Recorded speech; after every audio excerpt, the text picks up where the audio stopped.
बिस्मिल्लाहिर्रहमानिर्रहीम। अस्सलामु अलैकुम वरहमतुल्लाह। मेरा नाम है मोहम्मद हैदर ज़िया और आप देख रहे हैं मेरा YouTube channel chemistry best solutions.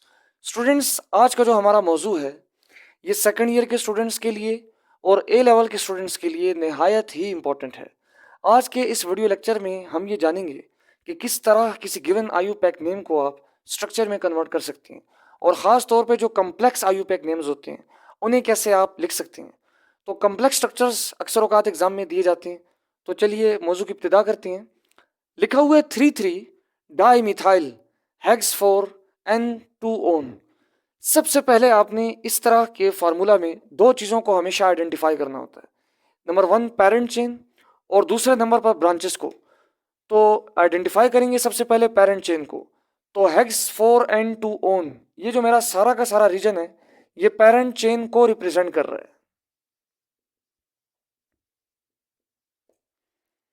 लिखा हुआ है 3,3 डाई मिथाइल, ये वाला रीजन ब्रांचेस यानी सब्स्टिट्यूएंट्स को रिप्रेजेंट कर रहा है।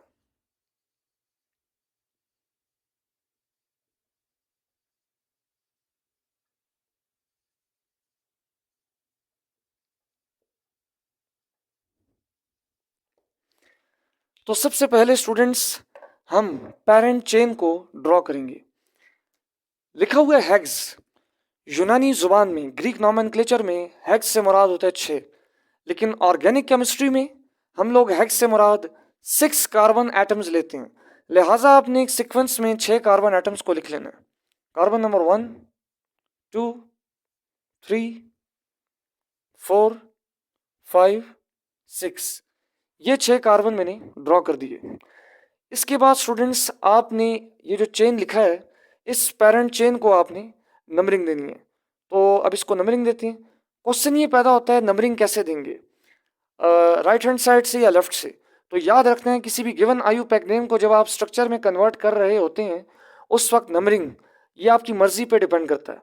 चाहे तो नंबरिंग आप राइट हैंड साइड से दें, चाहे तो लेफ्ट हैंड साइड से। तो इसको अभी नंबरिंग दे देते हैं।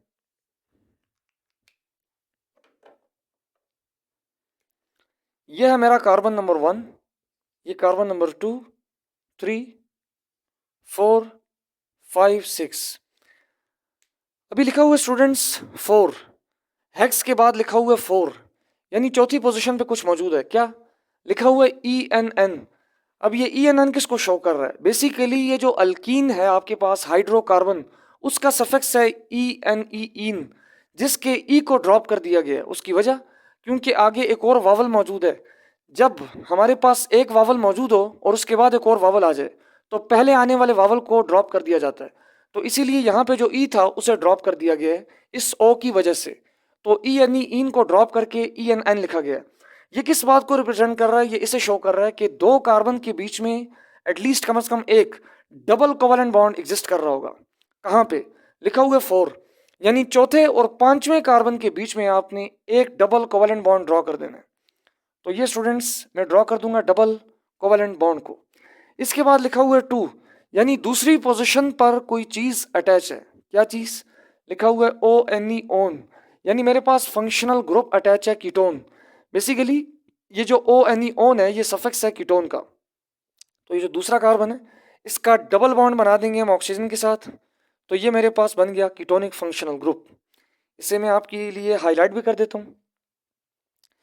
ये मैंने पेरेंट चेन में मौजूद जितनी इंफॉर्मेशन थी उसे यहाँ तक लिख लिया। लिखा हुआ है 3,3, यानी तीसरे कार्बन पर 2 मरतबा क्या हुई है? सब्स्टिट्यूशन हुई है। किस चीज की? लिखा हुआ है डाई, यानी 2 मरतबा मिथाइल, एक कार्बन एटम पर मुश्तमिल अल्काइल CH3 उसकी सब्स्टिट्यूशन की गई है। तो मैं लिख दूंगा CH3 और यहां पे भी लिख दूंगा CH3। तो देखें 2 मरतबा मिथाइल की सब्स्टिट्यूशन कर दी तीसरे कार्बन पे। तो स्टूडेंट्स जितनी इंफॉर्मेशन मुझे दी गई थी आयु पैक नेम में उसके अकॉर्डिंग मैंने यहाँ तक स्ट्रक्चर बना लिया। फाइनली सबसे आखिर में आप क्या करेंगे? तमाम कार्बन्स के बीच में सिंगल बॉन्ड ड्रॉ कर देंगे। तो पहले दूसरे के बीच में सिंगल बॉन्ड, दूसरे तीसरे के बीच में, इसी तरह तीसरा चौथा और पांचवा छठा, ये मैंने बॉन्ड बना दिए। इसके बाद स्टूडेंट्स सबसे आखिर में आप हाइड्रोजन जो है उसकी मदद से हर कार्बन एटम की वैलेंसी को सेटिस्फाई करेंगे।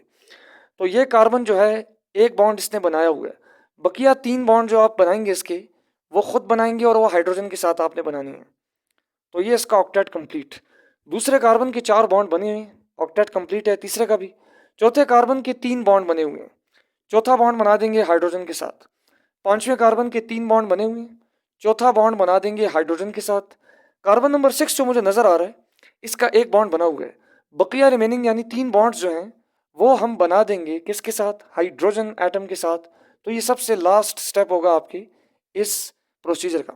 तो ये है स्टूडेंट्स आपके सामने 3,3 di methyl hex 4N2 own का स्ट्रक्चर। तो मैं उम्मीद करता हूँ कि मेरा ये जो आज का वीडियो है आपको पसंद आया होगा। मज़ीद इस तरह की इंफॉर्मेटिव वीडियोस हासिल करने के लिए हमारे इस YouTube channel chemistry best solutions के साथ जुड़े रहें। हमारे इस चैनल को ज़्यादा से ज़्यादा शेयर और सब्सक्राइब करें ताकि आने वाली नई और इंफॉर्मेटिव वीडियोस बर वक्त आप तक पहुँच सकें।